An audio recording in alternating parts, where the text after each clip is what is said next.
आज हमने शुरू करना है रिएक्ट। ठीक है, सबसे पहले हम देखेंगे जावास्क्रिप्ट के फ्रेमवर्क्स तो क्या होते हैं, लाइब्रेरीज क्या होती है। पहले हमने सीखी थी जावास्क्रिप्ट। जावास्क्रिप्ट क्या है, एक प्रोग्रामिंग लैंग्वेज है। ठीक है, जिसके मदद से हम कंप्यूटर से कम्युनिकेट कर सकते हैं और उसके कंप्यूटर के अंदर जो भी चेंजेस करनी है वो कर सकते हैं। क्योंकि ना मैं जैसे हमने एक दूसरे से बात करनी है तो मैं कोई ना कोई लैंग्वेज आनी चाहिए उस बंदे की जो सामने वाला है।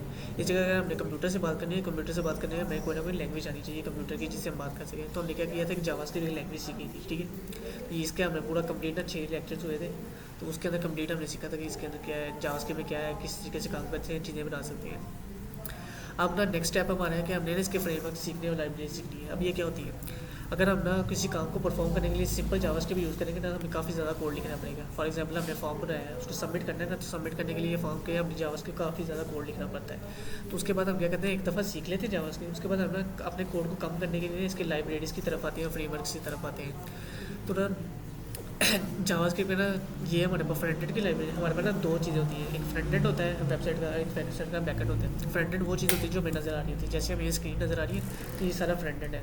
अब हम यहाँ पे क्लिक कर रहे हैं, गूगल पे क्लिक कर रहे हैं, किसी बटन पे क्लिक करें, जो एक्शन परफॉर्म हो रहा है वो बैक एंड में जाके स्टोर हो रहा है, या हम किसी फॉर्म को फिल करते हैं तो वो बैक एंड में जाकर स्टोर होता है। तो ये हमारे पास दो जो है ना लेयर्स होती है, एक फ्रंट एंड की लेयर होती है वेबसाइट की, बैक एंड की लेयर होती है।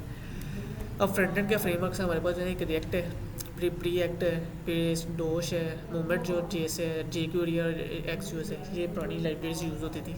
हमने जो सीखनी है वो रिएक्ट सीखनी है। ठीक है, आप फ्रंट एंड अभी कर रहे हैं। उसके बाद हम जब बैकेंड की तरफ जाएंगे ना, तो बैकेंड पे हमारे पास जो लाइब्रेरीज आती है ना, JWT टोकन है, फिर बाय बी क्रिप्ट है, कोर्स है, ये क्या है हमारी ना वेबसाइट को ऑथेंटिकेशन लगाने के लिए यूज़ होती है। ठीक है, इस तरीके से फ्रेमवर्क्स आ जाएंगे। फ्रेमवर्क जो होती है ना वो व्यू जेएस है, ये भी अब ये फ्रेमवर्क्स और लाइब्रेरीज है कि ये जावास्क्रिप्ट के अंदर ही बनी हुई है, यानी कि जावास्क्रिप्ट को लिख के इन्होंने ये चीज़ें बनाई हुई है। इससे क्या हो जाएगा, हम अगर इनके अंदर काम करेंगे, हमें जावास्क्रिप्ट बहुत काम लिखनी पड़ती है। अगर सिंपल जावास्क्रिप्ट में काम करेंगे तो ज़्यादा कोड करना पड़ता है। अगर इन लैंग्वेजेस को या फ्रेमवर्क्स और लाइब्रेरीज को यूज़ करेंगे तो हमें बहुत कम कोड लिखना पड़ेगा। तो हम फ्रंट एंड के लिए रिएक्ट सीखेंगे, और जब बैकेंड की तरफ जाएंगे ना, बैकेंड में हम फ्रेमवर्क सीखेंगे। तो फ्रेमवर्क से हमारे पास एक नोड जेएस फ्रेमवर्क है, ये हमारे बैकेंड का कोर्स है, तो वो सीखेंगे। साथ हमारे पास है एक्सप्रेस जेएस, ये दो चीज़ें सीखेंगे। तो ये मल्टीपल है। अब ये लाइब्रेरी और फ्रेमवर्क में डिफरेंस क्या होता है, लाइब्रेरीज वो होती है जिसके अंदर ना हम अपने मर्जी से फोल्डर स्ट्रक्चर बना सकते हैं, यानी कि हमारे पास ना फोल्डर हम अपनी मर्जी से बना सकते हैं कि इस फोल्डर में पेजेस रखेंगे, इस फोल्डर में हम अपनी इमेजेस रखेंगे, इस फोल्डर में अपनी इनका फाइल्स रखेंगे। हम अपनी मर्जी से डिसाइड कर सकते हैं। लेकिन जो फ्रेमवर्क्स होते हैं ना, इसके केस में क्या होता है कि हमारे पास ना स्ट्रक्चर जो है ना फिक्स होता है कि ना ऑलरेडी जब हम इसको फ्रेमवर्क में इंस्टॉल करते हैं ना, ऑलरेडी हमारे पास ना फोल्डर स्ट्रक्चर बना हुआ था कि ये फोल्डर का पेजेस का फोल्डर है, आपने सारे पेजेस इधर ही रखने हैं, आप किसी और फोल्डर में रखेंगे आपके पेजेस नहीं चलेंगे। लेकिन लाइब्रेरीज के केस में हम अपनी मर्जी से फोल्डर बना कर उसके अंदर चेंज रख सकते हैं। तो ये डिफरेंस होता है लाइब्रेरीज में और फ्रेमवर्क से, कि हम अपनी मर्जी से ना लाइब्रेरीज के अंदर फोल्डर का स्ट्रक्चर मैनेज कर सकते हैं। ठीक है, अब हमने क्या करना है, जो फ्रंट एंड के लिए हमने जो करनी है लाइब्रेरी करनी है रिएक्ट वाली, ये सबसे पहली जो है रिएक्ट की करनी है। और बैक एंड में हम क्या करें, नोड जेएस और एक्सप्रेस करेंगे, ये हमारे पास फ्रेमवर्क है। अब हम अभी फ्रंट एंड हमने स्टार्ट किया हुआ है, तो हम फ्रंट एंड में रिएक्ट करेंगे। तो सबसे पहले अगर जावास्क्रिप्ट में आपने इसका फ्रेमवर्क या जहाँ लाइब्रेरीज पे आपने यूज़ करना है ना, तो सबसे पहले हमारे पास एक सॉफ्टवेयर होना लाजमी है जिसको हम कहते हैं नोड जेएस। ठीक है, हमने क्या करना है, नोड जेएस, मैं स्क्रीन भी शेयर कर देता हूँ।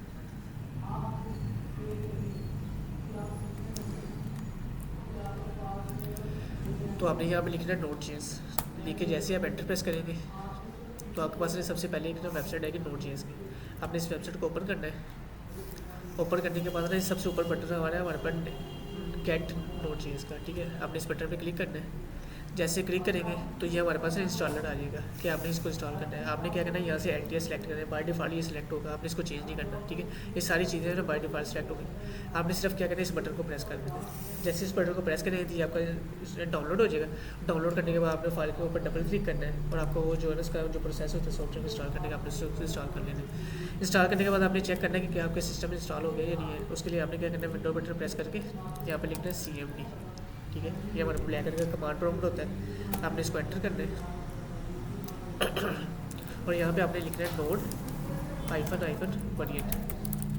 ये आपने किसी भी सॉफ्टवेयर का वर्जन चेक करना हो तो हम उस सॉफ्टवेयर का नाम लिखा के वर्जन लिखते हैं, वो बता देते हैं कि हमारे सिस्टम के अंदर वो सॉफ्टवेयर का कौन सा वर्जन इंस्टॉल है। जैसे मैं एंटर करूँगा तो मुझे बता रहा है 23, यानी कि मैंने इसका 23 वाला वर्जन इंस्टॉल किया हुआ है।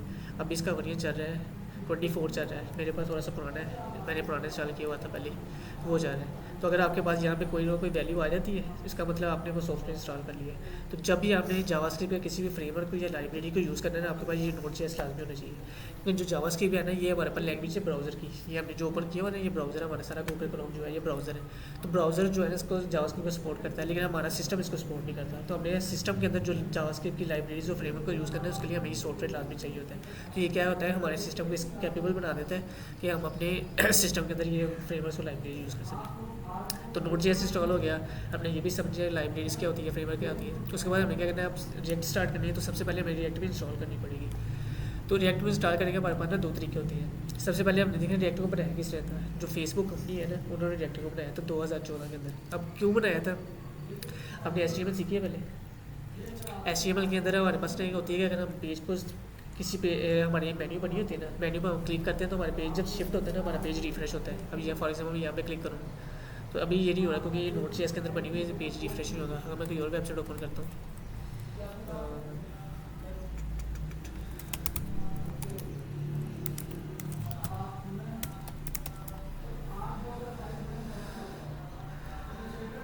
मैं फॉर एग्जाम्पल ये वेबसाइट पे क्लिक करता हूँ, अभी इसको रीलोड करने दो।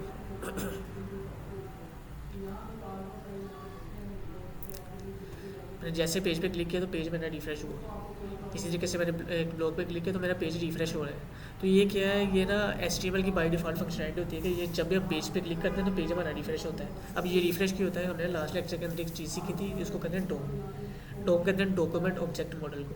हमारे जितनी भी HTML होती है ना, वो सारी कन्वर्ट होती है डोम के अंदर। डोम का एक ऑब्जेक्ट बन जाता है, फिर हम उसके अंदर से ना चीज़ें गेट करके यूज़ करते हैं। तो क्या कहता है, HTML सारी डोम बना लेता है। जैसे हम पेज को अपने चेंज करते हैं ना, वो पूरा डोम रिफ्रेश होता है। तो पेज पूरा पेज है डोम, जब डोम पूरा रिफ्रेश होगा तो हमारे पास थोड़ा सा टाइम भी लगेगा, हमारा पेज शिफ्ट होने में टाइम लगेगा, हमारा रिस्पॉन्स आने में थोड़ा सा टाइम लगेगा। तो ये ना HTML की बाय डिफ़ॉल्ट फंक्शनलिटी होती है कि वो थोड़ा सा टाइम लेता है, वो पेज को रिफ्रेश करते हैं। तो इस चीज़ को ओवरकम करने के लिए या इस चीज़ को हमने टैकल करने के लिए ना हम रिएक्ट यूज़ करते हैं। रिएक्ट के अंदर हमारे पास क्या होता है कि वर्चुअल डोम होता है। जैसे ये जो इसका डोम था, क्या कहते हैं, HTML का डोम था और जावास्क्रिप्ट का डोम था, इसको कहते हैं रियल डोम, ठीक है। लेकिन रिएक्ट के अंदर उन्होंने क्या चीज़, एक नई चीज़ इंट्रोड्यूस की जिसको हम कहते हैं कि वर्चुअल डोम। वर्चुअल डोम क्या होता है कि हम ना कंपोनेंट्स बनाते हैं। अब कंपोनेंट्स क्या होते हैं, अब HTML में जब हम काम करते थे तो हम क्या कहते हैं, होम पेज पे अगर हमने नैपर बनाई है ना, तो हमें नैपर होम पेज पे बनानी पड़ी थी। फिर अगर हमने अबाउट का पेज बनाया है, उसमें नैपर चाहिए, तो नैपर सेम जो है सारा कोड रिपीट करके अबाउट के पेज में बनाना पड़ता था। फिर कॉन्टैक्ट वाला पेज बनाया, उसमें नैपर चाहिए, तो सेम हमें वही सारा काम जो है ना अपना नैपर का जो है ना कोड कॉपी करके उसमें भी लगाना पड़े, चाहे हमारा कोड रिपीट होता था।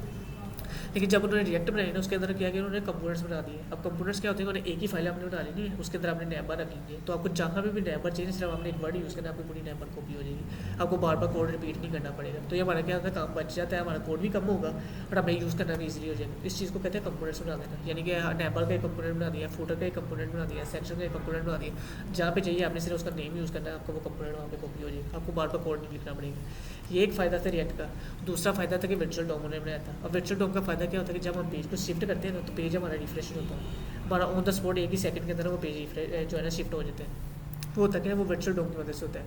वर्चुअल डोम क्या करता है कि हम अगर पेज को शिफ्ट करते हैं, वो पूरे डोम को रिफ्रेश नहीं करता, सिर्फ उतने पार्ट को रिफ्रेश करता है जितना पार्ट हमने चेंज करना होता है। तो रिएक्ट को हम कहते हैं कि single page application. Single page application का मतलब कहता है हमारा जितना भी कोड होता है ना, सारा एक ही पेज के ऊपर आ जाता है। हम जब पेज को चेंज करने की कोशिश करते हैं ना, वो पेज एक ही पेज के ऊपर रिफ्रेश होता है, वो पूरा पेज जो है ऊपर रिफ्रेश का बटन जो है ना सर्कल नहीं आएगा, हमारा सिर्फ उतना पार्ट रिफ्रेश होगा जितना पार्ट हमने चेंज किया होगा। तो हमारा पूरा पेज भी रिफ्रेश होगा, हमारा जो है जिस परफॉर्मेंस फास्ट हो जाएगी।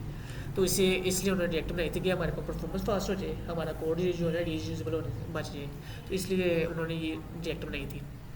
अब रिएक्ट को इंस्टॉल करने के हमारे पास दो तरीके होते हैं। सबसे पहले जो फेसबुक ने रिएक्ट बनाई थी, हम उसको यूज़ कर सकते हैं। उसके बाद ना एक फेसबुक वाले ने अपना खुद अपनी वेबसाइट के ऊपर उसने लिखा हुआ है कि आपने ना हमारी रिएक्ट को यूज़ नहीं करना, क्योंकि उसके अंदर जो वो काफ़ी पुरानी थी, 2014 के अंदर आई थी। तो उसके अंदर अब उसको अगर यूज़ करते हैं, उसके अंदर काफ़ी ज़्यादा मसले हैं। मसले उसको कहते हैं वनरेबिलिटीज़ होती है, मतलब आपने कोड लिखा है ना, तो कोई भी हैकर आकर आपका कोड उठा सकता है। तो ये इसके अंदर वनरेबिलिटीज़ थी। तो उन्होंने खुद कहा आपने इसको यूज़ नहीं करना। उसके अल्टरनेटिव के लिए उन्होंने कहा कि ये पैकेजेस बनाए हैं, उसको हम कहते हैं template builders, template builder, pre processor वगैरह इस तरह की चीज़ें उन्होंने बनाई हैं। वो क्या कहते हैं, सॉफ्टवेयर टाइप हो जाती है, वो एक फ़ाइल बनाते हैं सिर्फ उसके अंदर, वो उसका नाम था वीट एक वेबसाइट है। उन्होंने क्या किया, रिएक्ट के अंदर एक न्यू चीज़ ऐड की, जिसकी वजह से उसकी वनरेबिलिटीज़ को ना काउंटर किया जा सकता है, पकड़ा जा सकता है। इसी तरीके से ना एक कंपनी थी, उसका नाम था वर्सल। वर्सल वाली कंपनी क्या किया, रिएक्ट को यूज़ करते हुए ना आपने एक न्यू चीज़ बना दी, इसको कहते हैं नेक्स्ट जेएस। वो फ्रेमवर्क है, वो इसके अंदर भी आएगा हमारे पास, यहाँ पे लिखा हुआ है नेक्स्ट ईयर। इन्होंने क्या फ्रेमवर्क बना दिया, यानी कि अब हमें क्या करना है, सिंपल रिएक्ट को यूज़ नहीं करना पड़ता। अगर सिंपल रिएक्ट को हम अपनी वेबसाइट में यूज़ करेंगे तो हमारे पास मसले काफ़ी ज़्यादा आएंगे। तो इसलिए हमने जब भी अपनी वेबसाइट के अंदर जब भी हमने रिएक्ट के अंदर काम करना है, तो यहाँ हमने वीट इंस्टॉल करनी है, तो यहाँ हमने नेक्स्ट ईयर को इंस्टॉल करना है। तो अभी हम क्या करें, लाइब्रेरीज पे काम करें तो वीट पे काम करेंगे। जब हम फ्रेमवर्क की तरफ जाएंगे तब हम नेक्स्ट ईयर की तरफ चले जाएंगे। लेकिन हमारा जो कोर्स का है वो रिएक्ट है, तो हमने क्या करना है, वीट के साथ ही करनी है। तो हमने क्या लिखना है, अपनी वेबसाइट चाह के लिखना है रिएक्ट विद वीट।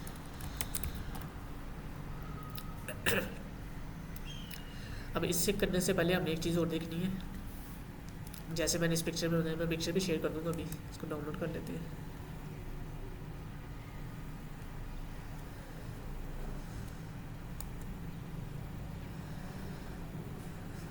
तो मैं इसको डाउनलोड करके शेयर कर दूंगा बाद में। इसमें एक तो लाइब्रेरीज होगी, एक फ्रेमवर्क होगी, और एक हमारे पास होते हैं पैकेज मैनेजर्स। अब पैकेज मैनेजर्स क्या करते हैं, पैकेज मैनेजर हमारे पास, मैंने बताया ना, नोड हमने इंस्टॉल किया तो हमारे पास शो करना है इसका वर्जन कौन सा है, तो हम उसके वर्जन को मैनेज कर सकते हैं। और पैकेजेस क्या होते हैं, नोड जेएस हमारे पास किस लिए यूज़ होती है, हमारे पास पैकेज इंस्टॉल करने के लिए। अब पैकेजेस क्या होते हैं, हमने रिएक्ट इंस्टॉल किया ना, तो रिएक्ट इंस्टॉल करने के लिए हमें नोड जेएस का पैकेज चाहिए। नोड जेएस का रिएक्ट जो है ना, नोड जेएस के अंदर ऑलरेडी लिखी हुई है, एक पैकेज बना हुआ है। जैसे आपने अगर सॉफ्टवेयर को चाहिए आपने, तो सॉफ्टवेयर इंस्टॉल करते हैं। इसी तरीके से हमारे पास प्लगइन्स होते हैं, वो प्लगइन हमने कोई भी काम करना हो तो प्लगइन इंस्टॉल करते हैं। इसी तरीके से ये नोड जेएस के अंदर ना हमारे पास होते हैं पैकेजेस होते हैं। हमने क्या करना है, जो सी चीज़ यूज़ करनी है उसका पैकेज इंस्टॉल करना पड़ता है। तो हमने रिएक्ट यूज़ करना है तो रिएक्ट को इंस्टॉल करना पड़ेगा पैकेज के थ्रू। तो पैकेज को इंस्टॉल करने के लिए हमारे पास दो चीज़ होती हैं, एक होती है npm और एक होती है yarn। ये दोनों चीज़ों से पैकेज इंस्टॉल हो जाती है। ये क्या करते हैं, हमने npm लिख के आगे उस पैकेज का नेम लिखते हैं जिस पैकेज को इंस्टॉल करना है, तो वो पैकेज को हमारे सिस्टम के अंदर इंस्टॉल कर देते हैं। तो हमने क्या करना है, यहाँ पे आगे लिखना है रिएक्ट विद वीट। तो जैसे लिखेंगे, सबसे पहले हमारे पास वेबसाइट आएगी वीट की, ठीक है। आपने यहाँ पे गेट स्टार्टेड वाले पेज पे क्लिक कर देना है। जैसे ही पेज क्लिक करेंगे उसको थोड़ा सा स्क्रॉल करना है आपने। जैसे स्क्रॉल करेंगे ये हमारे पास एक कमांड आ गई npm क्रिएट। मैंने बताया कि हमारे पास पैकेज मैनेजर होते हैं, तो पैकेज मैनेज को हम या npm के थ्रू यूज़ कर सकते हैं या yarn के थ्रू यूज़ कर सकते हैं। तो हमने क्या किया, npm ऑलरेडी, जैसे हम नोड जेएस इंस्टॉल करेंगे हमारे सिस्टम में npm आ जाएगा। तो आपने क्या करना है, इस कमांड को कॉपी करना है, यहाँ से कॉपी करना है, फिर अपने टर्मिनल के अंदर आना है। टर्मिनल पहले इस क्लोज कर देना है। पहले आपने उस फोल्डर के अंदर आना है जिस फोल्डर के अंदर आप रिएक्ट को इंस्टॉल करना चाह रहे हैं। तो हमने क्या किया था,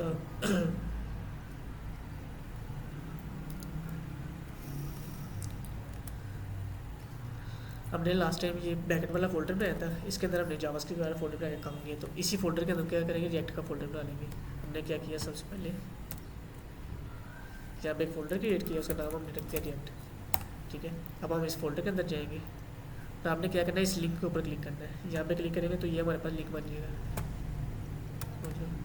ठीक है। यहाँ पे आपने लिखना CMD लिखेंगे, वो उसी कमांड जो है CMD को ओपन कर देगा। अब इसका फ़ायदा क्या हो, अगर पहले हम ओपन करते हैं तो हमें इस फोल्डर के अंदर आना पड़ेगा, इतना कुछ करके इस फोल्डर के अंदर आना पड़ेगा, वो काम थोड़ा सा डिफिकल्ट हो जाए। इसलिए हम क्या कहते हैं, इस फोल्डर के अंदर आके क्लिक करके CMD करेंगे तो उसी फोल्डर के अंदर ओपन करेगा, जिस फोल्डर के अंदर ये अभी हम मौजूद है ना, इसी फोल्डर के अंदर CMD को ओपन करेगा। तो आपने क्या करना है, जो कमांड हमने कॉपी की होगी आपने उसको पेस्ट कर देना है। यहाँ पे मैंने क्लिक किया, राइट क्लिक किया तो ये कमांड पेस्ट होगी, ठीक है।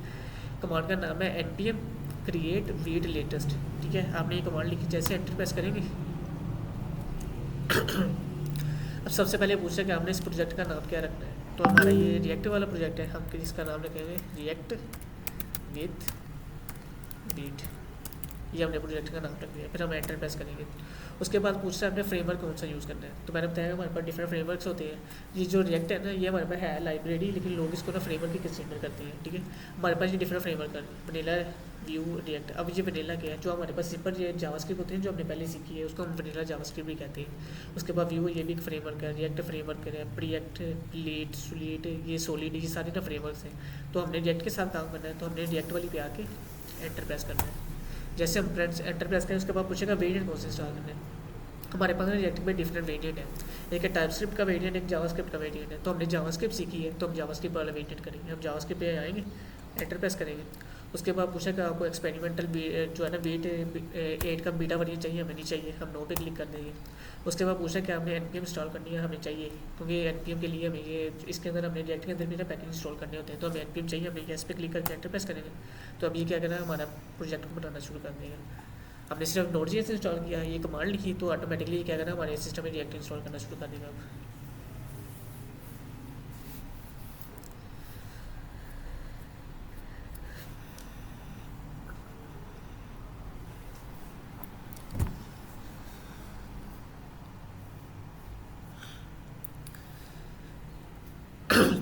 इसने स्टार्ट पैकेज सारे इंस्टॉल किए, इंस्टॉल करने के बाद इसने इसको रन किया, तो हमें अभी नहीं चाहिए, हम इसको क्लोज कर देंगे। अभी हमने कंट्रोल सी प्रेस किया, क्रॉस हो गया, हमने यहाँ से इसको बंद कर दिया। अब हम क्या करेंगे, उस रिएक्ट वाले फोल्डर के अंदर आएंगे ना, ये वाले, इसके अंदर हमारे पास एक न्यू फोल्डर क्रिएट होगी। अब ये फोल्डर को ओपन करेंगे तो इसके अंदर काफ़ी ज़्यादा चीज़ें हुई। अभी हम ये समझते हैं कि चीज़ें हैं क्या, हमने क्या, इसको भी क्लोज कर देंगे और अपना VS कोड ओपन करेंगे। VS कोड में जैसे हमने पहले देखा था, फाइल पे क्लिक करके ओपन फोल्डर पे क्लिक करेंगे। हमने अब वो वाला फोल्डर ढूंढना है जिस फोल्डर में हमारा रिएक्ट वाला फोल्डर है, इसके अंदर हमारे पास न्यू फोल्डर है। हमने इस फोल्डर पे क्लिक करना है और इसको सिलेक्ट करके ओपन कर देना है। हमने जैसे इसको ओपन किया तो ये हमारे पास क्या हुआ, रिएक्ट का प्रोजेक्ट है। अब हमने क्या किया था, रीड के थ्रू कमांड चलाई थी ना, वो कमांड ने क्या किया था, हमारे सिस्टम के अंदर रिएक्ट का एक पैकेज बना दिया, पैकेज नहीं प्रोजेक्ट बना दिया। अब ये पूरा कंप्लीट प्रोजेक्ट बन गया रिएक्ट का रिएक्ट विद रीड के। इसके अंदर ये रीड वाली फाइल है, तो ये इसने क्या किया, हमारे सिस्टम में रिएक्ट इंस्टॉल करके उसका एक ना एप्लीकेशन बना दी है, एक वेबसाइट बना दी, ठीक है। अब हम सबसे पहले इसको देखेंगे, इसको चलाने का तरीका क्या है। तो इसके अंदर एक मेन फाइल होती है package.json की, ठीक है। अब इस फाइल पे क्लिक करना है, तो इस फाइल के अंदर ना आपके सबसे पहले प्रोजेक्ट का नेम होता है, उसके बाद इसका वर्जन होता है, प्राइवेट वर्जन मोड होता है इसका प्राइवेट का, इसको भी नहीं छेड़ना, वर्जन को भी नहीं छेड़ना, टाइप जो है ना मॉड्यूल, ये आपने बाय डिफॉल्ट रहने देनी है। इसके बाद हमारे पास ये चीज़ होती है डिपेंडेंसीज, और ये होती है डेव डिपेंडेंसी। ये क्या चीज़ है, अब मैंने बताया कि हमने क्या करना है, जो भी काम करना है ना, हमने उसके लिए पैकेज इंस्टॉल करना है, ठीक है। तो जो भी हम रिएक्ट के अंदर पैकेज इंस्टॉल करेंगे वो सारे पैकेज यहाँ पे आ जाएंगे, ठीक है। अब भाई हमने क्या किया था, रिएक्ट इंस्टॉल किया तो रिएक्ट का पैकेज आ गया। और जैसे हम रिएक्ट करते हैं, रिएक्ट के साथ हमारे पास एक बाय डिफॉल्ट चीज़ आती है, जिसको कहते हैं रिएक्ट डॉम। मैंने बताया था कि हमारे पास एक वर्चुअल डॉम होता है रिएक्ट के अंदर, तो ये वर्चुअल डॉम है हमारे पास। तो ये दो चीज़ें जब भी हम रिएक्ट का पैकेज इंस्टॉल करते हैं ना, तो ये बाय डिफॉल्ट दो चीज़ें हमारे पास आती हैं। उसके बाद ये है डेव डिपेंडेंसी, इसके अंदर हमारे पास जो वीट है, हमने वीट के साथ किया तो वो भी आ गई। उसके बाद ये थोड़े से प्लगइन्स हैं, इनको कहते हैं प्लगइन्स, ये हमारे पास टाइप्स होती है। ये क्या कहती है, हमारे ना कोड की टाइप चेक करती है कि क्या हमारा कोड ठीक है या नहीं है। उसके बाद ये ES लिंक्ड होते हैं, ये चेक करता है कि क्या हमारे कोड के अंदर कोई एरर तो नहीं आ रहा, तो एरर वगैरह चेक करने के लिए होते हैं। तो ये डेव डिपेंडेंसी होती है, तो हमें इसकी जरूरत नहीं, हमें सिर्फ ये जो डिपेंडेंसीज है, इसे डिपेंडेंसीज हम उससे कहते हैं कि जो हमने पैकेज इंस्टॉल किए उनको हम डिपेंडेंसीज कह सकते हैं। तो जब भी हम इंस्टॉल करते हैं ना, हमारे पास उस डिपेंडेंसी का नेम आता है और उसका एक वर्जन आता है। अभी जो रिएक्ट का वर्जन चल रहा है लेटेस्ट 19 चल रहा है, और जो रिएक्ट डोम का वर्जन चल रहा है वो भी 19 चल रहा है। तो हमने क्या करना है, जब भी कोई पैकेज इंस्टॉल करते हैं, डिपेंडेंसी इंस्टॉल करते हैं, उसका नेम आ जाता है यहाँ पे, उसका वर्जन आ जाता है, वो आता है हमारी ये पैकेज.json की फाइल के अंदर। उसके बाद हमारे पास एक फाइल होती है package-log.json, इसके अंदर हमारे पास ना जो हमने पैकेज इंस्टॉल किए उसकी डिटेल होती है सारी। तो आपने क्या करना है कि ये वाली जो पैकेज.json वाली फाइल है, इसको कभी भी डिलीट नहीं करना। अगर ये डिलीट किया यहाँ पर ये प्रोजेक्ट नहीं चलेगा, ठीक है। अब ये तो हो गया हमारे पास पैकेज.json फाइल ओपन की, इसमें डिपेंडेंस भी होगी, डेव भी होगी ऊपर वाला का। उसके अंदर ये हमारे पास एक चीज़ होती है स्क्रिप्ट्स।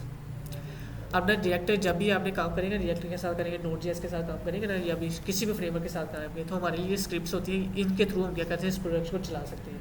जब HTML के केस में हम क्या होता था, फाइल के ऊपर डबल क्लिक करते हैं तो हमारी फाइल ओपन हो जाती है।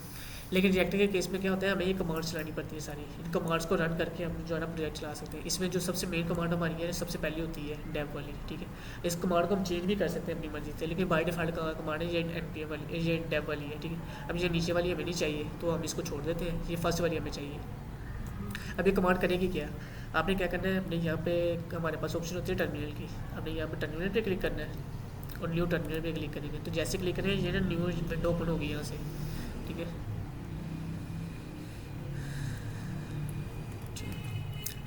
तो ये विंडो ओपन होगी, ये क्या करिए, हमारे जैसे हमने CMD ओपन किया था ना, ये भी टर्मिनल भी सेम वही चीज़ है जो CMD, जो काम हम CMD में कर सकते हैं वो काम सेम यहाँ पे भी कर सकते हैं।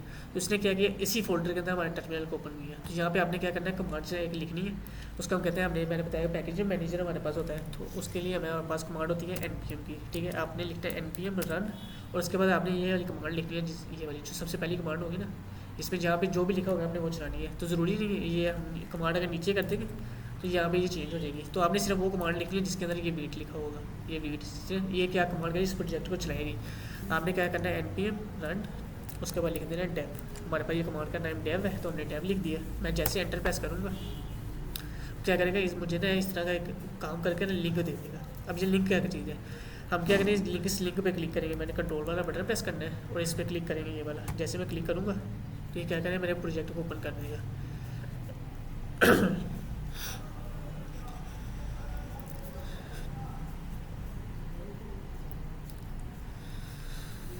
अब ये देखिए, ये हमने वीट के साथ इंस्टॉल की थी, उसने शो करवा दिया कि रिएक्ट और वीट के साथ आपका ये पैकेज बनके स्टार्ट हो गया। ठीक है, ये हमारा पैकेज आ गया। अब ये हमारे पास एक लिंक ओपन हुआ है, ये वाला लोकल होस्ट 5.73, और यहाँ पे भी जब हमने इसको देखा था तो ये एक लिंक बना था हमारे पास। अब ये लिंक क्या है, लोकल होस्ट का पता है आपको क्या चीज़ होती है? लोकल होस्ट होती है, ये मेरा कंप्यूटर जो है ना ये लोकल होस्ट है। ठीक है, आपका कंप्यूटर आपके लिए लोकल होस्ट होगा, मेरा कंप्यूटर मेरे लिए लोकल होस्ट होगा। हमारे पास ना वेबसाइट की जो भी चलती है ना, हमारे पास दो इन्वायरमेंट होती है, इसको कहते हैं इन्वायरमेंट्स। एक हमारे पास लोकल इन्वायरमेंट होता है, एक हमारे पास डेव इन्वायरमेंट होता है, या उसको प्रोडक्शन इन्वायरमेंट कहते हैं। जो लोकल इन्वायरमेंट में फाइलें पड़ी होती है ना, यानी कि ये मेरे सिस्टम में फाइलें पड़ी हुई हैं, जो प्रोजेक्ट जो अभी चलाया मैंने, ये सिर्फ मेरे सिस्टम के अंदर चल सकता है, यानी कि इसको मैं आपके सिस्टम के अंदर नहीं चला सकता, ना देख सकता हूँ। ठीक है, लेकिन जो हमारे पास होती है, आपको पता है गूगल क्रोम पे जाके हम किसी भी वेबसाइट का नेम लिखते हैं तो वो वेबसाइट ओपन हो जाती है, तो वो होती है, वो उसका प्रोडक्शन इन्वायरमेंट होता है। ठीक है, वहाँ पे हमने अपनी वेबसाइट को लाइव किया होता है।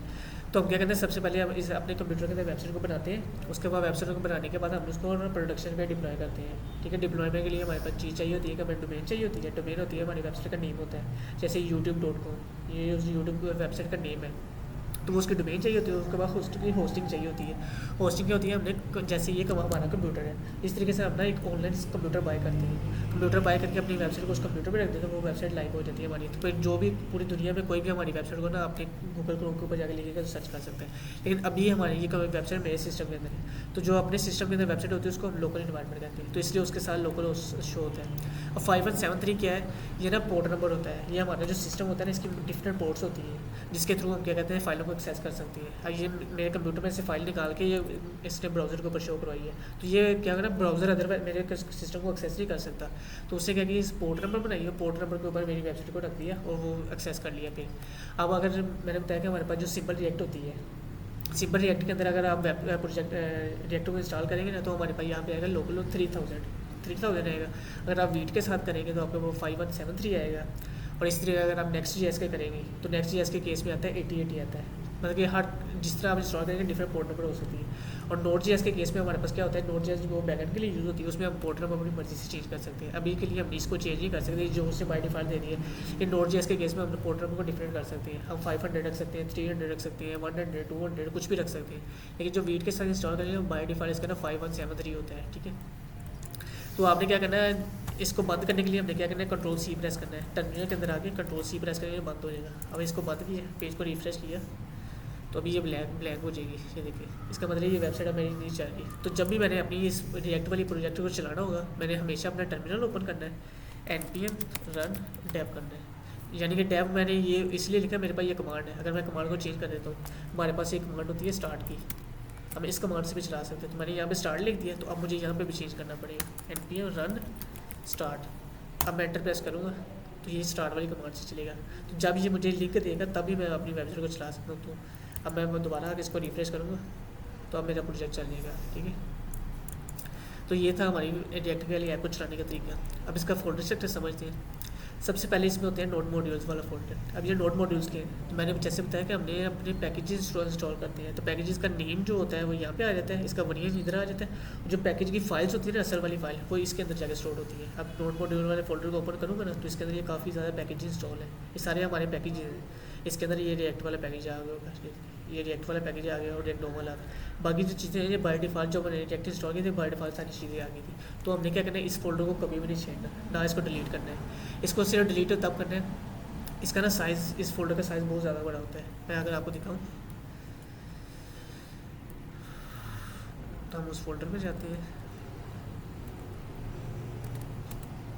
हमने रिएक्ट में पूरा इंस्टॉल किया था, ये वीट था। अब मैंने इस फोल्डर पे क्लिक करके इस पर राइट क्लिक करूँगा और इसकी प्रॉपर्टीज़ पे क्लिक करूँगा। तो इस फोल्डर के अंदर मेरे पास 66,07,000 इतनी फाइल है इसके अंदर। यानी कि ये जो काउंट शो हो रहा है ना, नहीं इतनी फाइल्स नहीं है इसके अंदर, है ये 4000 फाइल्स हैं इस फोल्डर के अंदर। तो जैसे जैसे हम न्यू पैकेज इंस्टॉल करते हैं, फाइल का साइज़ इंक्रीज हो जाएगा। तो इस फोल्डर के अंदर 25,000 फाइल भी आ जाती हैं।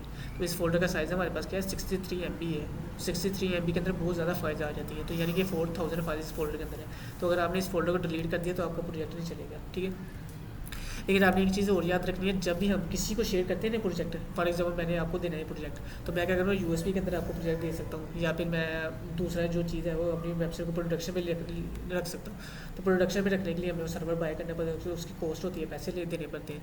तो अगर मैंने वैसे आपको अपना ये प्रोजेक्ट देना है तो उसके लिए मुझे क्या करना पड़ेगा, कॉपी करके आप फोल्डर यूएसबी के अंदर आपको देना पड़ेगा। तो जब भी आपने ये फोल्डर कॉपी करके पेज कर आप किसी को देना है तो तब आपने ये फोल्डर डिलीट कर देना है, क्योंकि मैंने बताया कि इसका साइज़ बहुत ज़्यादा होता है, इसकी फाइल्स इसके अंदर बहुत ज़्यादा होती है। जब आप इसको यूएसबी के अंदर कॉपी करेंगे, ये घंटे लगा देगा कॉपी होते थे, तो तब आपने क्या करना है, इसको डिलीट कर देना है। तो फॉर एग्जांपल अगर मैं डिलीट कर दूँ या बाई चांस मुझसे डिलीट हो जाता है, मैं इसको ये एरर दे रहा है क्योंकि हमारे पास अभी ओपन है। अब मैं इसको क्लोज करता हूँ यहाँ पे, अब इसको डिलीट करते हैं। तो ये देखिए 4000 फाइल थी इसके अंदर, मैंने इसको रिफ्रेश किया, ये फोल्डर डिलीट हो गया। मैं दोबारा अपने प्रोजेक्ट को ओपन करता हूँ। मैं टर्मिनल ओपन करने के लिए एक तो आपका तरीका ये है, टर्मिनल पे क्लिक करके ओपन कर सकते हैं। दूसरा आपके पास शॉर्टकट की होती है, आपने कंट्रोल दबा के ये वाला बटन दबाना है, जैसे दबाएंगे आपका टर्मिनल ओपन हो जाएगा। अब मैं जाके हमने कमांड क्या लिखी थी, हमने कमांड को चेंज कर दिया था, npm run dev से हमने npm run स्टार्ट कर दिया था। तो हमने क्या करना है, लास्ट में हमें इसको npm run start enter press किया। तो अभी मुझे एक एरर दे रहा है कि वेट इज़ नॉट रिकॉग्नाइज। अब ये क्यों एरर दे रहा है, मैंने बताया कि हमारे पास ये पैकेज सारे इधर शो हो रही है, तो पैकेज का नेम तो यहाँ पे शो हो रहा है, इधर पैकेज का नेम तो शो हो रहा है, लेकिन पैकेज की फाइल्स किधर है। फाइल्स वाला फोल्डर, वो फोल्डर नोट मॉड्यूल्स के अंदर था, उसके अंदर फाइल्स पड़ी हुई थी, वो फोल्डर हमने डिलीट कर दिया, तो हमारे प्रोजेक्ट नहीं चल सकता। तो अगर इस तरह का कोई मसला आ गया ना, आपका फोल्डर डिलीट हो जाए, तो फोल्डर को दोबारा कैसे लेके आना है, आपने क्या करना है, सबसे पहले इसको क्लियर करना है, यानी कि आपने टर्मिनल क्लियर कर आपने यहाँ पे कमांड लिखनी है npm इंस्टॉल, ठीक है, ये कमांड आपने लिखनी है। जैसे आप एंटर प्रेस करेंगे तो क्या करना है, थोड़ा टाइम लेगा, दोबारा फोल्डर डिलीट कर देगा आपका। तो जब आपने किसी को फोल्डर शेयर करना है, आपने ये फोल्डर डिलीट करना है, उसको शेयर करना है, वो ऑटोमेटिकली अपने टर्मिनल ओपन करेंगे, ये कमांड चलेगा, उसका ये फोल्डर वापस आ जाएगा। तो ये देखिए अब ये फोल्डर है ना 33 पैकेजेस इसके अंदर है, तो उसने दोबारा सारी फाइल्स इसके अंदर जो थी वो सारी दोबारा इंस्टॉल कर दी। तो अब इसको प्रोजेक्ट को चलाएँगे, इसको क्लियर किया हमने, clear npm run start enter press किया, तो अब हमारा प्रोजेक्ट दोबारा चल गया, ठीक है। तो ये हमारा नोट मॉड्यूल फोल्डर है। अब ये पब्लिक फोल्डर क्या कहते हैं, पब्लिक फोल्डर के अंदर अपनी सारी चीज़ इमेजेस होती हैं वो इसके अंदर रखते हैं। अब ये इसके अंदर बाय डिफ़ॉल्ट एक इमेज पड़ी हुई है, ये इमेज ये पड़ी हुई है, ये हमारी यहाँ पे शो भी हो रही थी ये वाली, तो ये एक इमेज उधर पड़ी हुई थी हमारे पास, ठीक है। इसके बाद हमारे पास होती है एक मेन फोल्डर जो जिसके अंदर हमने काम करना है, वो हमारा SRC फोल्डर है, ठीक है। जितना भी हमने फाइलें न्यू बनानी होगी सारी हमने इस फोल्डर के अंदर बनानी है, ठीक है। इसके अंदर ये एक एसिड वाला फोल्डर बना हुआ है, तो इस फोल्डर के अंदर भी हम इमेजेस रख सकते हैं, ये पब्लिक फोल्डर इसके अंदर भी इमेजेस रख सकते हैं। लेकिन हमने क्या करना है, ये हमें फोल्डर नहीं चाहिए तो हम इसको डिलीट कर देते हैं। मैंने इसको डिलीट किया, दूसरे मुझे एरर देना शुरू कर दिया। एरर क्यों दे रहा है, मैंने पेज को रिफ्रेश किया, उससे मुझे एरर दे दिया कि आपने ये वाला इमेजेस उस फोल्डर के अंदर एसिड के फोल्डर के अंदर इमेज पड़ी हुई थी, हमने फोल्डर डिलीट करते तो इमेज भी उसको एक्सेस नहीं होगी। तो हमने क्या करना है, यहाँ पे बता रहा होगा किस फाइल के अंदर आपको एरर है, तो एरर आ रहा है SRC ये वाली फाइल के अंदर, यानी कि SRC फोल्डर के अंदर ये वाली फाइल पड़ी हुई है हमारा, ये SRC फोल्डर के अंदर ये वाली फाइल पड़ी हुई है, ये वाली app.js की। तो इसमें यहाँ पर उसने इमेज यूज़ की थी, तो हमने क्या करना है, इस इमेज को भी डिलीट कर देंगे। सेव किया फाइल को, तो फाइल सेव होगी। अब इसको रिफ्रेश किया तो अभी भी नहीं चल रहा, क्यों नहीं चल रहा, हमने इसके अंदर इमेज को नीचे भी यूज़ किया होगा। तो ये हमारे क्या कंपोनेंट्स बने हुए हैं। तो कंपोनेंट की पहचान ये होती है कि आपने जब भी रिएक्ट के अंदर कंपोनेंट्स बनाने हैं, आपके इसके जब हम HTML के अंदर काम करते हैं हम लिखते थे .html, CSS के अंदर काम करते हैं .css रख देते हैं, जावास्क्रिप्ट के अंदर काम करते हैं .js फाइल का नाम रखते हैं। लेकिन जब हमने रिएक्ट के अंदर काम करना है ना, तो हमने फोल्डर का फाइल का नाम रखें .jsx रखना है। अब JSX का फ़ायदा क्या होता है कि हम HTML के अंदर ही जावास्क्रिप्ट भी लिख सकते हैं। पहले क्या होता था, हम HTML के अंदर जावास्क्रिप्ट नहीं लिख सकते थे, लेकिन रिएक्ट के केस में आकर अगर हम JSX लिख देंगे ना, यानी JS तो वैसे आ गया, आगे X भी डाल दे रहे हैं। तो X डालने के अंदर इसका मतलब होता है JSX का मतलब होता है जावास्क्रिप्ट XML, तो ये इसका टर्म एक है। तो इसके अंदर क्या होता है कि हम HTML के अंदर ही जावास्क्रिप्ट भी लिख सकते हैं। तो ये हमें इसके अंदर फैसिलिटी प्रोवाइड होती है कि हम एक ही फाइल के अंदर दोनों चीज़ें लिख सकते हैं, ठीक है। तो आपने क्या करना है, SRC फोल्डर के अंदर आके हमारे पास जितनी भी चीज़ें हैं ना बाय डिफ़ॉल्ट आपने सबको डिलीट कर देना है, नहीं सबको नहीं डिलीट करना। सबसे मेन फाइल हमारे पास होती है main.js की, इसके अंदर हमारे पास होती है ये कोड लिखा होता है इतना सा, आपने इसको भी नहीं छेड़ना। तो उसके बाद ये CSS पर फाइल है, इसको डिलीट कर देना है, ये वाली CSS की फाइल है, इसको भी डिलीट कर देना है। उसके बाद जैसे ये फाइलें डिलीट की ना, अभी हमारे पास एरर आना शुरू हो जाएंगे।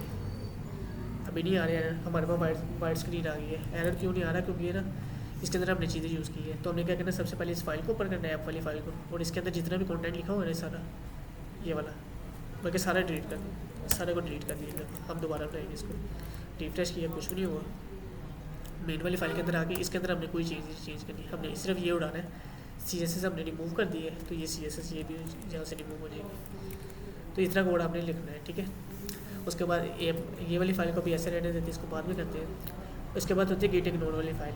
गिट इग्नोर वाली फाइल हम ना आगे जाके सीखेंगे, या आपने HTML में शायद सीखा हो, गिट हब सीखा हो कि नहीं, गिट हब सीखा ना।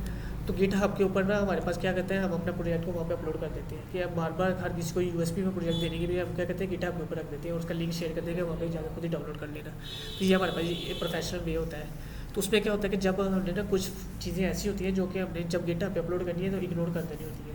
जैसे कि नोट मॉड्यूल मैंने बताया कि साइज़ बहुत ज़्यादा होता है, इसके अंदर फाइलें काफ़ी ज़्यादा होती हैं। तो जब हमने इसको गिटहब पे रखना ना इस प्रोजेक्ट को, तो हमने ये नोट मॉड्यूल वाला फोल्डर भी नहीं वहाँ पे अपलोड नहीं करना होता। तो अगर हम इसको डिलीट करेंगे तो हमारा प्रोजेक्ट भी चलेगा। तो डिलीट करने के बजाय हम क्या करते हैं, ये गिट इग्नोर वाली फाइल, इसका होता है डॉट गिट इग्नोर, इसका नाम रख के इसके अंदर वो सारी फाइलें ऐड कर देते हैं। तो इसमें हमने यहाँ पे एक न्यू फाइल ऐड कर दी है, जैसे यहाँ पे ऐड किया हुआ है नोट मॉड्यूल। हमने क्या किया, इस फोल्डर का नेम यहाँ पे लिख दिया। तो जब इस फोल्डर को हम गिटहब पे रखेंगे ना, तो ये ऑटोमेटिकली ये फोल्डर इग्नोर हो जाएगा, यानी कि ये गिटहब के ऊपर अपलोड ही नहीं होगा, ठीक है। उसके बाद ES लीड की ये भी बाय डिफ़ॉल्ट फाइल है, आपने इसको नहीं छेड़ना। ये हमारे लिए जो है ना एरर चेक करती है कि हमारी फाइल के अंदर एरर आ रही है नहीं आ रही। उसके बाद ये HTML वाली फाइल है, ये मेन जो फाइल है हमारी इंडेक्स वाली। हमारा जो प्रोजेक्ट होता है ना, जो हमारे पास ब्राउज़र के ऊपर जितनी भी हमारी वेबसाइट शो हो रही होती है, हमारी वेबसाइट किसी लैंग्वेज को नहीं समझती, सिर्फ HTML को समझती है। तो हम क्या करते हैं, सारा जितना भी रिएक्टर का कोड है ना, सारा कन्वर्ट होता है HTML के अंदर। कन्वर्ट होने के बाद ये हमारे ना स्क्रिप्ट का एक लिंक लगा हुआ है, तो हमने इस फाइल को भी नहीं छेड़ना।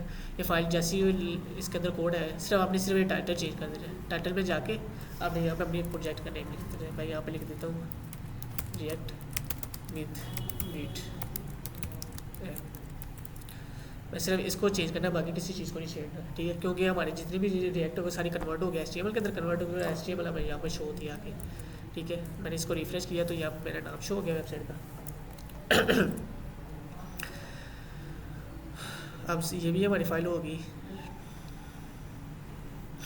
पैकेट डॉट JSON भी हमने कर ली है, लोक वाली भी कर ली। अब रीडमी फाइल क्या कहती है, रीडमी फाइल के अंदर हम ना डिटेल लिखते होती है। ये ना मेरे पास ये एक्सटेंशन इंस्टॉल है, इसलिए ये इस तरह का शो करवाता है। अदरवाइज ना ये इसका लेआउट दूसरा होता है,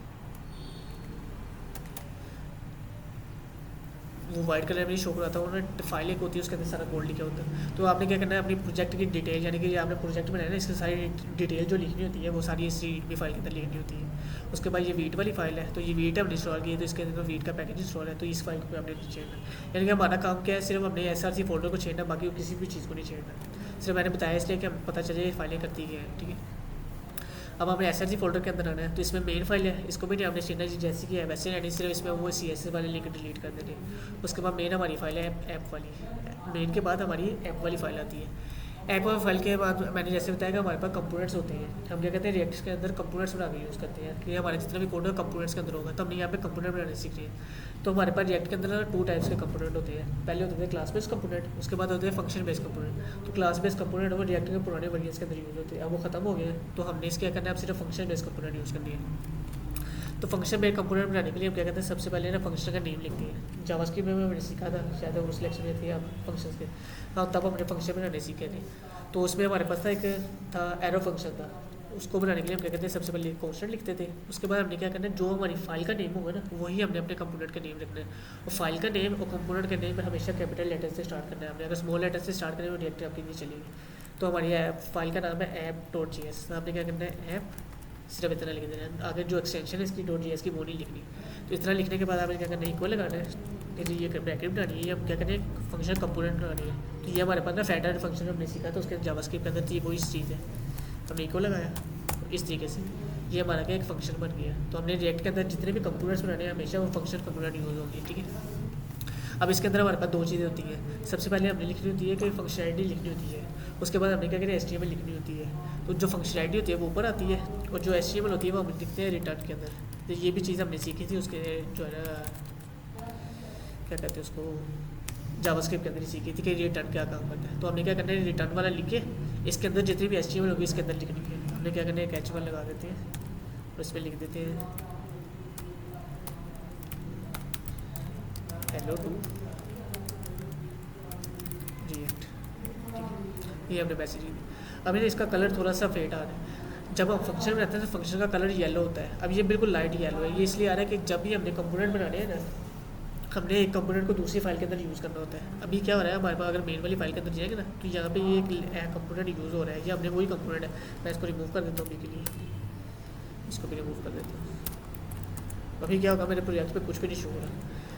मैं चाहता हूँ कि मैंने ऐप के अंदर जो भी कुछ लिखा हुआ है ना, ये मेरे उस प्रोजेक्ट के ऊपर शो हो। तो सबसे पहले आपने क्या करना है, कंपोनेंट बनाना है अपना। बनाने के बाद कंपोनेंट को एक्सपोर्ट करना है। एक्सपोर्ट करने का फ़ायदा ये होगा कि जैसे आप इसको एक्सपोर्ट करेंगे ना, तो आप इस कंपोनेंट को या इस फंक्शन को दूसरे भी फाइल के अंदर यूज़ कर सकते हैं। तो एक्सपोर्ट करने के लिए हम क्या करते हैं, सबसे पहले लिखते हैं एक्सपोर्ट, आगे हमने लिखते हैं डिफ़ॉल्ट, और अपने उस फंक्शन का नेम लिखना है। हमारे फंक्शन का नेम है ऐप, हमने इसको कॉपी किया और यहाँ पे आके पेस्ट कर दिया। जैसे मैंने पेस्ट किया, इसका कलर चेंज हो गया, येलो हो गया। इसका मतलब अब ये वाला फंक्शन मैं दूसरी फाइल के अंदर यूज़ कर सकता हूँ। तो सबसे पहले काम आपने क्या करना है, फंक्शन बनाना है और इसको एक्सपोर्ट कर देना है, और जिस फाइल के अंदर इसको यूज़ करना होगा ना, हमने इस फाइल के अंदर अभी यूज़ करना है इसको। तो यहाँ पे आके इसको इंपोर्ट करना है। उस फाइल के अंदर इसको एक्सपोर्ट किया, और जिस फाइल के अंदर यूज़ करना है उस फाइल के अंदर इंपोर्ट करना है। हमने यहाँ पे लिख देना है इंपोर्ट। फाइल का हमारे कंपोनेंट का नेम क्या था, ऐप था, हमने ऐप लिखा, और आगे हमने लिखना था किस फाइल के अंदर से इंपोर्ट कर रहे हैं, फ्रॉम। सबसे पहले आपने इंपोर्ट लिखा, फिर कंपोनेंट का नेम लिखा, जो हमने कंपोनेंट का नेम लिखा था। उसके बाद हमने लिखना था फ्रॉम, कि किस फाइल के अंदर से करें। फ्रॉम लिखा, हमने उस फाइल का नाम लिखा। हमारी फाइल का नेम क्या था, app.js। तो हमने यहाँ पे लिखना है कोलन लगा के, यहाँ पे सिर्फ लिख देना है ऐप लिख देना है, तो इससे भी चल जाएगा। ठीक है, इतना काम करने से JSX लिखने की जरूरत नहीं पड़ती, इस तरीके से भी चल जाएगा। अब इसको मैं कोलन लगाना है। अब कंपोनेंट इंपोर्ट तो हो गया। कंपोनेंट इंपोर्ट होने के बाद भी हमारे पास कोई चेंजेस नहीं आएगी। ये हमारे पास एरर दे रहे हैं। इसको हम क्या करते हैं, मैं इसको बैक करता हूँ।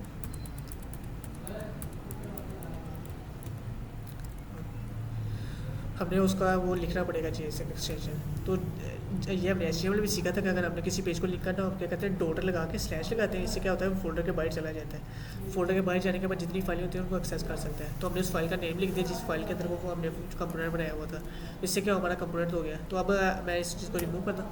तो आपने क्या करना है, कंपोनेंट इंपोर्ट, पहले बनाया कंपोनेंट, उसको एक्सपोर्ट किया, फिर वो दूसरी फाइल के अंदर आकर उसको इंपोर्ट करना है। और चौथा मेथड इसको यूज़ करने का, आपने क्या करना है, इसका नेम कॉपी करना है। यहाँ से नेम कॉपी करने के बाद आपने लगाना है, जैसे हम HTML के अंदर टैग्स बनाते थे, आपने एरो टैग बना के अपने कंपोनेंट का नेम लिखना है और उसको सेल्फ क्लोजिंग कर देना है, इस तरीके से। अब ये क्या हुआ, हमारा कंपोनेंट बन भी गया और यूज़ भी होगा। अब मैं पेज को रिफ्रेश किया तो मेरे पास जो टैक्स लिखा होता है सारा।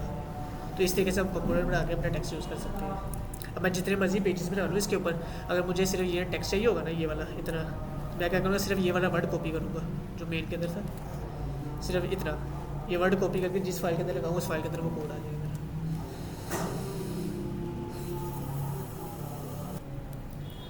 तो ये हमने कंपोनेंट बनाना सीख लिया। अब हम क्या कहते हैं, एक नैप बार को कंपोनेंट बनाती है। तो आपने क्या करना है, जो भी काम करना है SRC फोल्डर के अंदर करना है। ठीक है, और कोशिश करनी है जो हमारी जो main.js वाली फाइल है ना, इसको आपने गंदा नहीं करना, यानी कि इसके अंदर कोड नहीं ज़्यादा लिखना है। इसके अंदर सिर्फ इतना कोड रहने देना है, और जो भी आपने न्यू चीज़ ऐड करनी होगी ना, ऐप वाली फाइल के अंदर ऐड करनी है। सबसे पहले हमने क्या करना है, न्यू कंपोनेंट बनाती है। तो न्यू कंपोनेंट बनाने के लिए आपने क्या करना है, SRC फोल्डर के अंदर आना है, यहाँ पे ये बटन प्रेस करना है। जैसे करेंगे ये न्यू फाइल बनाए, हमने फाइल का नाम रख देते हैं, नैप बार रख देते हैं, .jsx रख देते हैं। ठीक है, एंटर प्रेस करेंगे तो ये हमारी एक फ़ाइल क्रिएट होगी।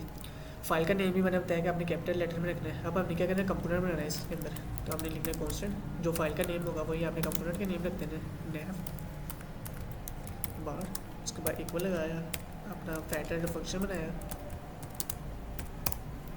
और इसके अंदर हमने क्या करना है, मैंने बताया कि जब भी HTML लिखनी है तो हमने क्या करना है, रिटर्न वाला वर्ड लगाना है इसके अंदर, और इसके अंदर सारी HTML है। तो नैप बार बनाने के लिए आपको पता है कि हम UL वाला टैग यूज़ करते थे।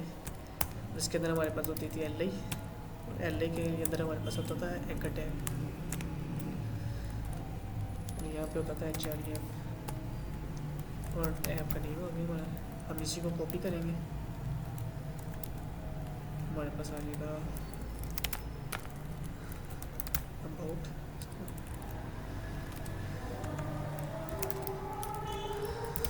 सर्विसेज, ब्लॉग और कॉन्टैक्ट। अब ये हमारा कंपोनेंट भी फाइल भी बन गई, कंपोनेंट बन गया। अब हमने क्या करना है, इसको एक्सपोर्ट करना है ताकि इसको दूसरी फाइल के अंदर यूज़ किया जा सके। तो एक्सपोर्ट करने के लिए हमने क्या करना है, एक्सपोर्ट डिफ़ॉल्ट, और उसका अपने कंपोनेंट का नेम लिख देना है, नैप बार। तो ये हमारा कंपोनेंट भी बन गया, एक्सपोर्ट भी हो गया। अब जहाँ पे हमने इसको यूज़ करना है ना, पहले HTML में क्या हो रहा था कि वही हम सेम काम कर रहे थे, नैबर हमें हर फाइल के अंदर लेना बनानी पड़ी थी। अब हमने क्या कि सिर्फ एक ही कंपोनेंट बना दिया। अब जहाँ पे हमें नैबर चाहिए ना, हमें सिर्फ ये वर्ड यूज़ करना है, नैबर वाला। फॉर एग्जाम्पल इस फाइल के अंदर हमें चाहिए, तो मैं इसके नीचे मुझे वो नैबर चाहिए। मैं क्या करूँगा, सिर्फ आके सबसे पहले उसको इम्पोर्ट करूँगा, कोई एक्सपोर्ट किया इम्पोर्ट करूँगा, यहाँ पे यूज़ करूँगा। तो इंपोर्ट करने के लिए सबसे पहले तो हमें वो काम करना पड़ता है, वो इंपोर्ट लिख के करना पड़ता है। तो इसका एक इजी वे होता है कि आपने क्या करना है, अपने कंपोनेंट का नेम कॉपी करना है ये वाला, और यहाँ पे आने के बाद जिस जगह पे यूज़ करना है आपने इस तरह लगा के एरो अपने कंपोनेंट का नेम लिख के इसको क्लोज कर देना है। अब इतना काम किया तो ये भी एरर दे रहा है कि आपका ये जो GX वाला काम है ना, ये भी आइडेंटिफाई नहीं है। ये इसलिए आ रहा है, हमारे पास जितने भी हमने रिटर्न के अंदर काम करना होता है ना, तो इसके लिए एक पेरेंट लाजमी होना चाहिए। उसका पेरेंट के लिए या तो आप डिव बना सकते हैं, डिव बना के उसके अंदर सारा काम रैप करेंगे तो आपका चल जाएगा। ठीक है, मैं इसको थोड़ा सा इधर रख देता हूँ।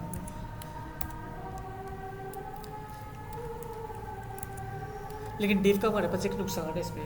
डिव का नुकसान ये है कि हमारे पास ना एक नोट एक्स्ट्रा बनेगा। जब हम मैंने बताया ना डोम होता है, डोम के अंदर हमारे पास क्या होते हैं, ट्रीज़ बनती है, उसके अंदर हमारी जितनी भी HTML होती है सारी उसके अंदर लिखी जाती है। तो जब हम डिव यूज़ करेंगे ना, तो ये एक एक्स्ट्रा ट्री बना देगा उसके अंदर। तो इससे क्या होगा, हमारे जो कंपोनेंट एक्सेस करने के लिए सबसे पहले हमें इस डिव को एक्सेस करना पड़ेगा, फिर इसके अंदर वाला कंटेंट एक्सेस करना पड़ेगा। तो इसका एक ईजी वे होता है कि हमने क्या करना है, इस डिव के अंदर से ना डिव को रिमूव कर देना है इस तरीके से, सिर्फ एम्प्टी एरो लगा देनी है। तो इसको कहते हैं रिएक्ट फ्रैगमेंट। रिएक्ट फ्रैगमेंट क्या होती है कि हमारा पेरेंट भी बन गया है और ये जो डोम बनेगा उसके अंदर स्पेस भी कोई नहीं लेगा। तो ये हमारा एक पेरेंट भी बन गया और स्पेस भी नहीं लेगा। अब हमने नैबर बना ली, इसको यूज़ कर लिया। अगर हम कोड पे वापस आते हैं, डिव से कुछ भी नहीं शो हो रहा, क्यों नहीं हो रहा? क्योंकि हमने क्या किया, मैंने बताया कि जहाँ पे हमने यूज़ करना होगा हमें इंपोर्ट भी करना पड़ेगा। तो इंपोर्ट करने का सिंपल वे क्या है, हमने इसको क्लिक करना है और आपने क्या करना है, कंट्रोल और स्पेस प्रेस करनी है। जैसे प्रेस करेंगे वो इस तरह की मेन्यू आएगी। मेन्यू के ऊपर सबसे ऊपर ये लिंक आ रहा है, हमने इस लिंक को प्रेस करना है तो क्या करें, इसको ऑटोमेटिकली इंपोर्ट करते हैं। फाइल को सेव किया, रिफ्रेश किया, हमारे पास ये आ गया। तो इस तरीके से अब जहाँ भी आपको नैबर चाहिए आपने क्या करना है, सिर्फ वर्ड कॉपी करना है और एंटर स्पेस दबा के कंट्रोल और स्पेस दबा के इसको इंपोर्ट कर लेना है। तो वहाँ पे आपकी स्पेस नैबर आ जाएगी। तो इस तरीके से हम क्या करें, मल्टीपल कंपोनेंट्स बना के उसको जहाँ भी जाएंगे। अब जितने मर्जी हम पेजेस बना लें, फॉर एग्जाम्पल यहाँ पे हम होम का पेज बना लेते हैं, फिर अबाउट का पेज बना लेते हैं, कॉन्टैक्ट का पेज बना लेते हैं। हमें जब भी नैबर चाहिए होगी ना, सिर्फ हमने ये वर्ड कॉपी करके वहाँ पे लगाना है, हमारी नैबर आ जाएगी। तो उससे फ़ायदा क्या होगा, हम इस नैबर के अंदर जो भी चेंजेस करेंगे वो पूरी जगह जहाँ पे नैबर यूज़ हुई है वहाँ पे सारे पे चेंजेस आ जाएगी। हमें बार बार हर फाइल के अंदर जाकर चेंजेस करनी पड़ी। तो ये हमें फ़ायदा होता है कंपोनेंट्स बनाने का। तो ये हमने रिएक्ट का प्रोजेक्ट भी बनाना सीख लिया और हमने कंपोनेंट बनाने सीख लिए। तो अब क्या करें, आप इसकी प्रैक्टिस कर लें, घर जाके अच्छे से प्रैक्टिस करें। अगर मैं अभी ज़्यादा कराऊंगा तो आपको भूल जाएगा फिर।